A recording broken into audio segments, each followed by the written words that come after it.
Good morning, everybody. It's Andrew George here from Elixir Consulting. Today, I have Simon Russell with me. He is an author, speaker, and consultant at Behavioural Finance Australia. Hi, Simon, and welcome.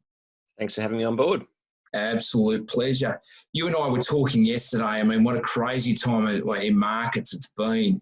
Now, you being a behavioural finance specialist, I thought it'd be a great opportunity to just have a chat a little bit about what clients are actually going through right now. You know, what are their emotions? Yeah, talk to us a little bit about that. Well, as I said to you earlier, I mean, it's like a roller coaster, except a roller coaster that just mostly goes down, isn't it? At least over the most recent little period. And as you say, it's a very emotional period. Certainly from my perspective, I mean, I can feel the fear, and sometimes it's actually sickening watching the market drop and your investments drop by so much every day.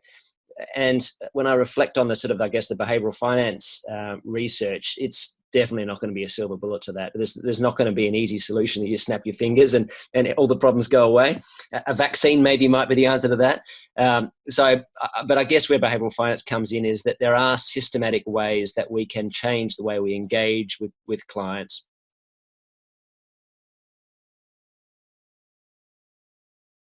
So this versus losses. So this, in the chart here, we've got gains across the right-hand side of this axis. We've got losses on the left-hand side.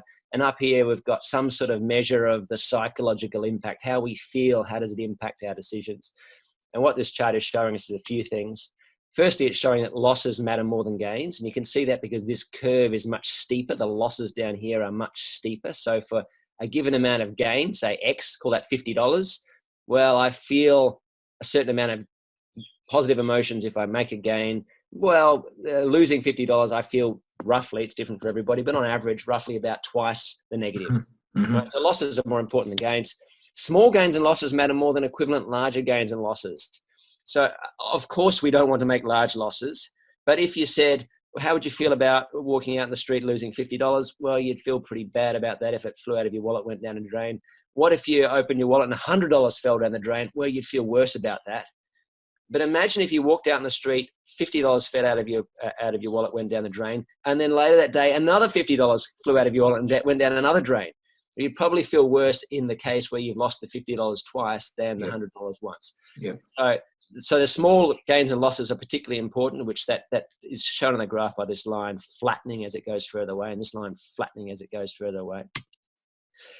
The reference points you choose matter. All right, so it determines, so that in that case, it only feels like a loss because I had $50 in my wallet a minute ago and now it's gone. So my reference point there was, what did I have a minute ago? So if I was an advisor in a face-to-face conversation, I'd be thinking, how can I choose a longer-term reference point to make a comparison with? Or if I was a super fund, I'd be thinking, how in my email communications or on my website can I embed these longer-term reference points in the way that I frame information. And that makes sense to me. So having been an advisor for 20 odd years, you know, the clients that have been retired for 10 years, often they remember what their account balance started with. So they might say, hey, listen, my allocated pension started with 800,000. It's now 750,000. We're pretty comfortable with that. And so if there is volatility in the market, they're pretty comfortable. The ones that aren't comfortable, ones that don't have that reference point, or their reference point is significantly below where they started. So retired in December, and all of a sudden now my allocated pension looks a little sick. Yeah, and I think that's a fantastic example. So that the original purchase price, original balance is often a natural reference point. And if that's a long-term balance, or that might be actually quite advantageous. The other thing about allocated pensions, or pensions generally, I guess, is, and the prospect for people sort of approaching or thinking about retirement is, should we even be talking about investment balances at all?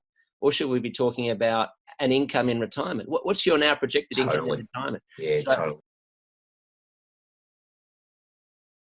Simon, thank you very much to all the advisors watching this. I hope you got something out of it. You know our details, elixirconsulting.com.au. If you want to reach out to us, we're here to help advisors with their business, and Simon's here to help you in terms of if you want to reframe that message out to your clients and so forth. So Simon, thanks very much for your time in a very, very busy period. Thanks for having me. Absolute pleasure. Okay, guys, bye for now.